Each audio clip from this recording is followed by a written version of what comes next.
Welcome, everyone, to a special session. Yes, there are two gentlemen in our Powerful Women Today Yeehaw. podcast. You're not seeing double. Yes, we are excited to partner up with two incredible thought leaders that are going to help us navigate just the world of ChatGPT. What does it mean?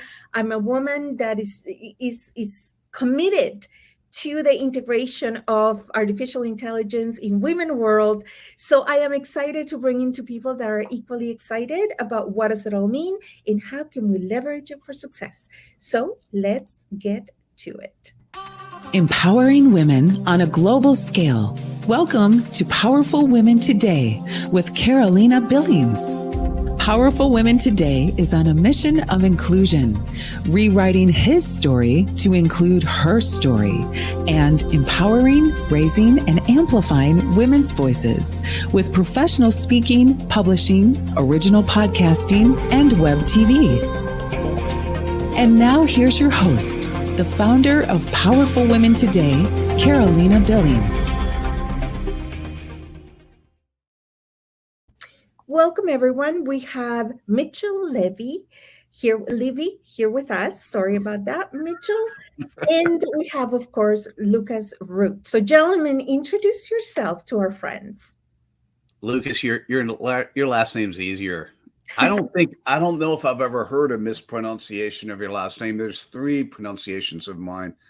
Not that it matters because it's nice to be called to dinner, and thanks for having us, Caroline. Yeah, right.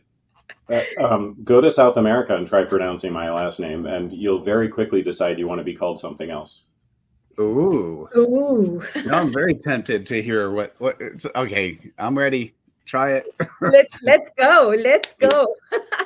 My wife's last name is Valencia, and when we travel in Spanish-speaking countries, we are Mr. and Mrs. Valencia. that keeps it a little because, bit because Spanish-speaking people call me Lucas Rott, and I'm like, nope, nope, that's not going to work. We're not doing that. Well, yes, there is. Anyways, that'll be another show, Mr. Valencia. But today you can look us rich. So you know what? Husbands need to start taking their wives' names at times. And I got no problem with this. I don't know if you know that, but in Quebec City in Canada, you actually have to pay extra for the wife to take the husband's last name. The default law is that everyone just keeps their names, please, right? And they make you jump through quite a bit of hoops. But then again, anyways, I want to leave that alone. We are in Toronto, calling here, and we can actually change our name quite easily. So Mitchell Levy, I did pronounce it right this time. Yes, you did. One of the things I love about you guys is that yes, it is technology. Yes, it is artificial intelligence. I love the fact that you guys get it, that we don't know what it is yet, what it can do, what it cannot do. Right now, we are at the playing ground, really. And it's about just testing the limits and seeing what can it do? What does it all mean? And let's get started with that. Yeah. So the technology changes that have happened over the last probably 20 years have been earth-shattering. They've been amazing. Mm-hmm. The creation of the internet, which was something that Mitchell played a big part in, and bringing it to the world, made it possible for us to share knowledge at a rate that nobody has ever shared knowledge before. I read a quote recently that said that we now hold in our hand more information than was available to the President of the United States in 1990. Yes, I read that. Amazing. And even the power, like our phones are more powerful than the first big computers. You know what I mean? Like we have more power than we really know what to do with. Yeah. And that's where ChatGPT comes in and artificial intelligence comes in. Because there's a couple of developments that have occurred in the last 24 to 48 hours that are beginning to give us a window into the impact of what all this technology means, right? Mhm. We're all jumping in, just like we were, when the internet first came, and we're jumping in with the best of intentions. We're jumping in. We're just playing. We're playing like rewrite a song, rewrite, but the implications of what does it all mean to the current structures, right? To the current intellectual property, to the current policies, to the current laws. What the implication is, we still don't know. Well, we do 100%. know. we we we do know it's like any science fiction movie. It could be for good or for evil, right? Mhm. And Carolina, one of the things I want to say, which is fascinating, is during the dot-com days, there were companies that were under the belief that the internet was just a fad. That's right. So there are humans today who are under the belief that AI, since we've been talking about this for 60 years, is currently just a fad. And I think the statement we want to make, and what Lucas and I are playing with, and what we adopted you to join us in, is to actually show women entrepreneurs the fact that, okay, we are past it being just a fad. It's not that. Mhm. We're at the stage where it's now a phenomenal opportunity to use technology in a way that's beneficial, that we could do it for good versus doing it for evil. And that's really the intent that we have here. And you know what? You just said something interesting, that is women entrepreneurs. But the reality is, this is different. This is not STEM, where it's like women in tech. This is about thought leadership. And what does it mean? This is as much for executive women as it is for women entrepreneurs. Oh, you're This, right about that. Yes. yeah, it's not that you need to learn to code. It's not that, you know what I mean? If anything, is removing that. It Mhm. is the equivalent of WordPress and in the old way we used to do websites, and the new way of visual design, right? So it is a good thing. However, we must understand, what does it do? How do you implement it into businesses? How do you implement it into your business? And what does it all mean? Like, there was a lawsuit. I don't know if you found out. Well, I'm sure you guys have like a finger on the pulse, which I love.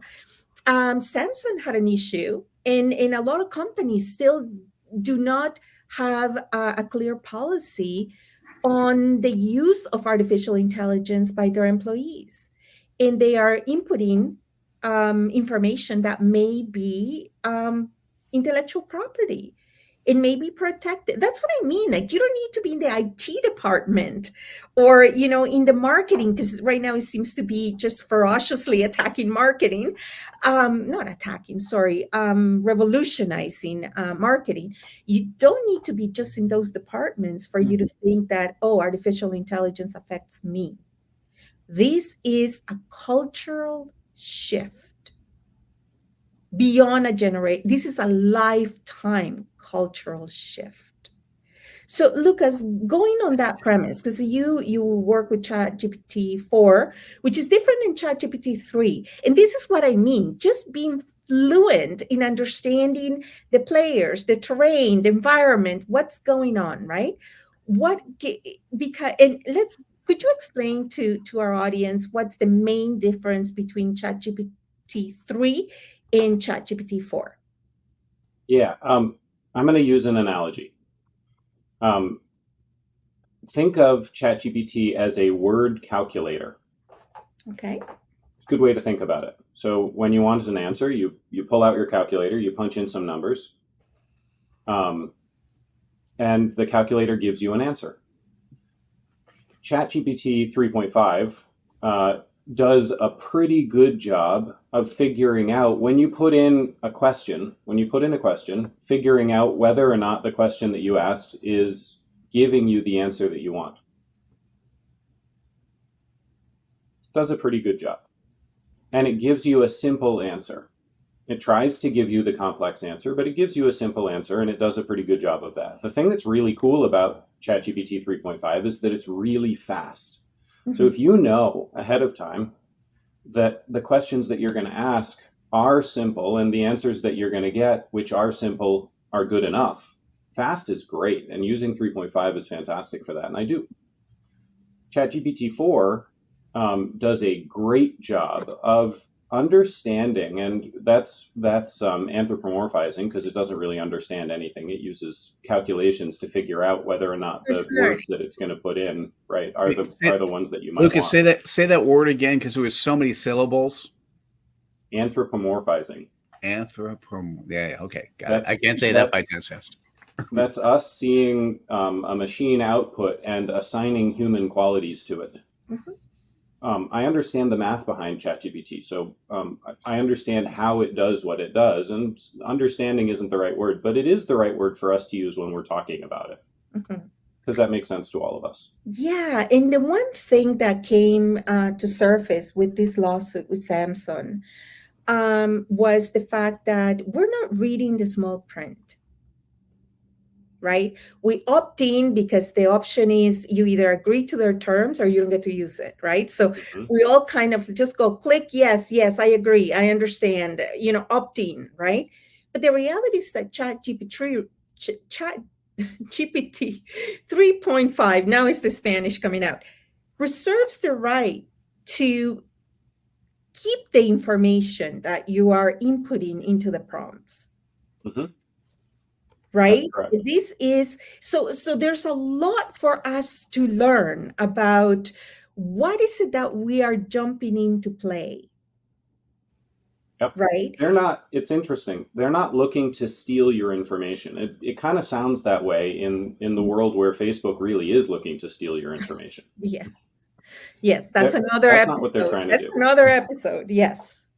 They use the information that you put in, the questions that you ask. When it gives you an answer and you don't like it, and you say, I don't like that answer, try again. They use that information in order to do a better job the next time. And they have to be able to keep the data that you put in, or at least for most people, most of the time, in order for them to be able to continue to build a better model for tomorrow. And that's why it's built into their EULA, the end user licensing agreement. But the information is not private. Right. It's not private. So we go back to, we were talking about women executives in ChatGPT, right? Let's start there, because the shift towards women entrepreneurs has a double implication. Not only do you have the thought leadership of it, but also the actual application, right? What app do I use? Because by the way, ChatGPT is the foundations. That's really not where the accelerator is. And we'll talk about that in more conversations. This is becoming a series. I'm here for it. Call me up. I'm here for it. Yeah, me too, actually, because it is. And yes, anyway, so let's go back to women executives in ChatGPT, right? There's a lot of implications when it comes to remote work. There's a lot of implications about, so let's start there, right? Yeah. Remote work. How is it that we are not talking more? Because I monitor, like you gentlemen, I monitor LinkedIn, religiously. And there's not a lot of talk about the human resources implication in the policies regarding the use of artificial intelligence, especially by remote workers, because internally you can kind of design it through server restrictions, but externally or through mobile technology, how do we even begin to wrap our heads around that as women executives? Yeah. You're right. There are going to be some problems. I have some fun answers for this, Mitchell, but you haven't had a chance to talk yet. Do you want to talk? There's pluses and minuses in everything we do, right? And what I love about the potential is seeing the good in in a technology.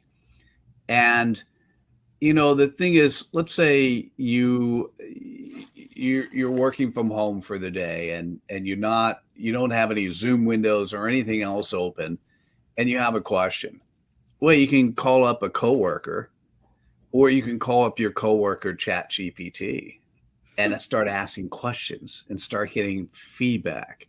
Mhm. And not only that, but you can actually ask that coworker to take on multiple personalities and give you different sets of feedback. And these are things that are at our fingertips. And I think that's the thing that's interesting to us is we have at our fingertips the opportunity to explore a world that we're not even sure we understand yet. And now today, maybe the chat comes back in sort of an old school text-based format.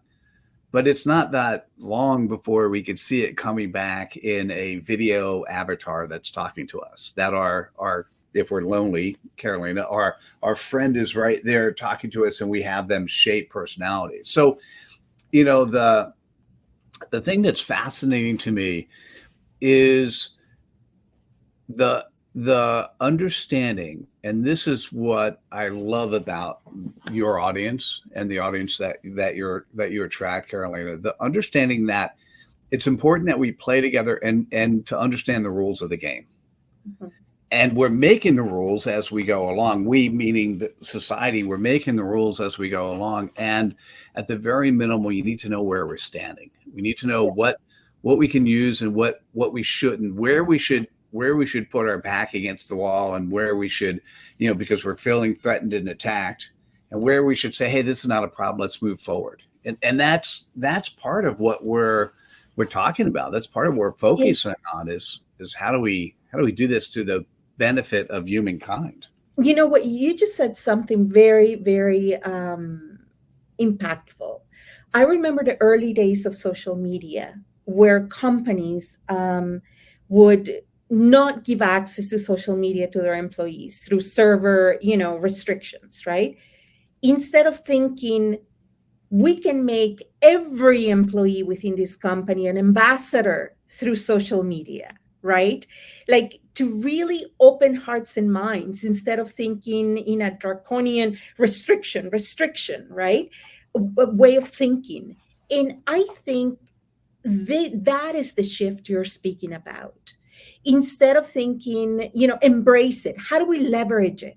What do we do with it? This is why I'm saying this is beyond IT and beyond marketing. This is really leadership and leverage of competitive advantage, of visibility. How can we embrace all these new technologies as a visibility and social impact, social justice for corporations? One example being, bias, right? In one of my peer review papers for my dissertation, we tested the bias of the outcome from ChatGPT and BART. So you always have to take more than one method, and it really came down to the person.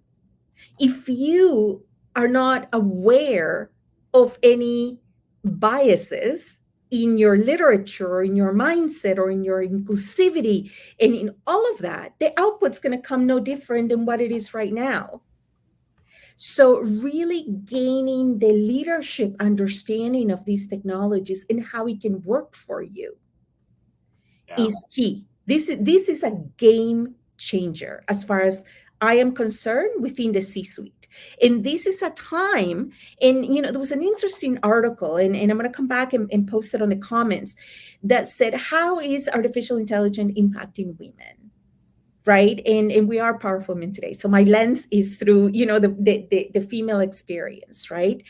And in a gender intelligent, platform that's, of course, including different voices. But it said, how artificial intelligence is affecting the different generations. So millennials and Gen Zs, they are embracing all of the apps. They are jumping in. It's actually elevating women's status from content creators to now being social media managers, now being social media architects, right? Like really being the window of that.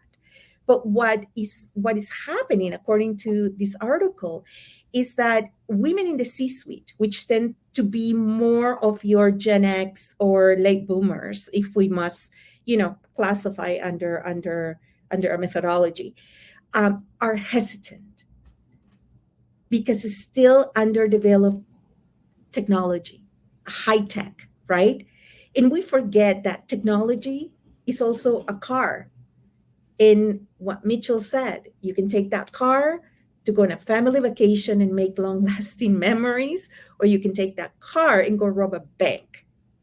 Is the technology is here to stay, is here to be embraced, and is here to be leveraged. And we just need to set out a safe space to play. Yeah.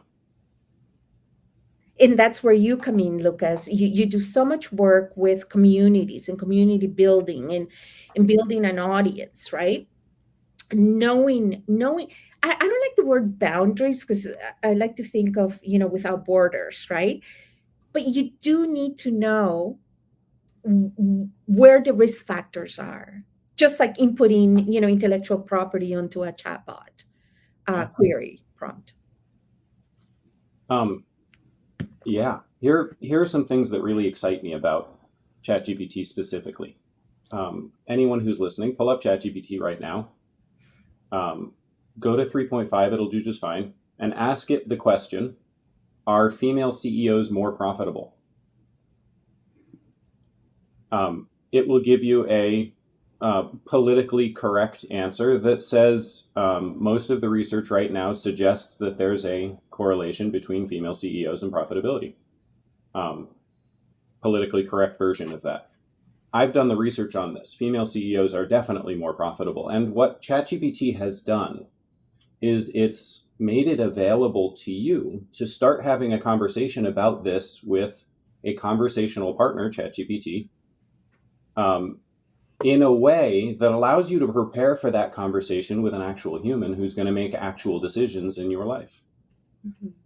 Are female CEOs more profitable? For those of you who are listening, they are. And you can now practice your pitch with ChatGPT. Mm-hmm. Brilliant. And you can, back to something Mitchell said, you could even practice putting in, if you're especially on a pitch, when doing a pitch or any kind of evaluation, is that you can prompt it to represent different members of the population and see what their points of pain or what their points of opportunity, to borrow from our friend, what they are. Enlist it, itemize it, give citations, give examples, give percentages. The more sophisticated your inquiry is, the more sophisticated the output will be. So we have a very special event coming up, and it's tomorrow. So this is like an action. It's tomorrow at 5. We're actually... Is it really tomorrow? Holy cow. Tomorrow, darling, at 5 o'clock Eastern. We have to get ready. We have arrived. We have arrived. We have one of the next steps, because there's many next steps. This is the immediate next steps, right? Next step. And that is to have a further discussion with examples, right? Because that is, we're going from the abstract to the applied. And that is the best way to play with it. And because I have to tell you, in the process of doing my PhD dissertation, I have had so much fun with testing and prompting and asking questions. We even tested having your LinkedIn profile to talk about applications, right? You don't have to plan the next lunar landing on ChatGPT. It can be as simple as, let's take a look at, my LinkedIn profile. And we were able to take a description as is, right? From a human resource perspective. And prompted and said, can you rewrite it so that includes, optimized words, keywords? Can you rewrite it like a master marketer would? Mm-hmm. Right? And I'm telling you, the answers, we asked it to write it like Steve Jobs would, like Oprah would, like, Tony Robbins would, right? And the answers were incredible. I'm telling you, if you go through, now it does have to match your personality somehow, because if you suddenly have, and go back to credibility and authenticity and ethics, you're not going to, if you have a LinkedIn profile that is like bang, bang, bang, master marketer, right? And then people meet you in person and that's not you. We're trying to prevent a Wizard of Oz scenario here, right?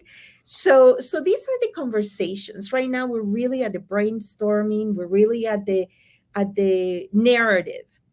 In thought leaders, you have the opportunity and the responsibility to be part of the conversation, to be part of the narrative, to be part of the leadership.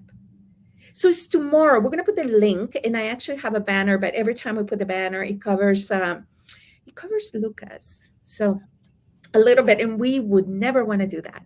So it is tomorrow, May the 10th at 5:00 Eastern. It is free. There's no charge for it. We are really wanting to create a community of thought leaders that add to the conversation, that we all, I attended one of the previous sessions that you guys did, and the questions the audience had, because now in this world, it's no longer about having the answer. It's having the best question, right? And then go in pursuit of answers. So we're at the top of our segment. What can somebody do today next to registering for tomorrow's webinar? What can somebody do today? Lucas, you already gave them a query, but what else can they do? We're action people. If you haven't played with the tool I suggested, here are some fun things that I think, and remember that your data is not private. Here are some fun things that I think will turn into really powerful ways to use this tool. Take an email that you're writing. Remember, your data is not private. Be careful about that. Take an email that you're writing, put the email in, and ask ChatGPT to tell you how the email is going to be received. Mm-hmm. And there are other artificial intelligence, applications that do that, like Grammarly, Quillbot. Like I said, ChatGPT is just what's in the news, what's in the zeitgeist for everyone right now. But this has been around us for a while, and there are better applications for it. But yes, do read the fine print. And Mitchell, what can somebody do today?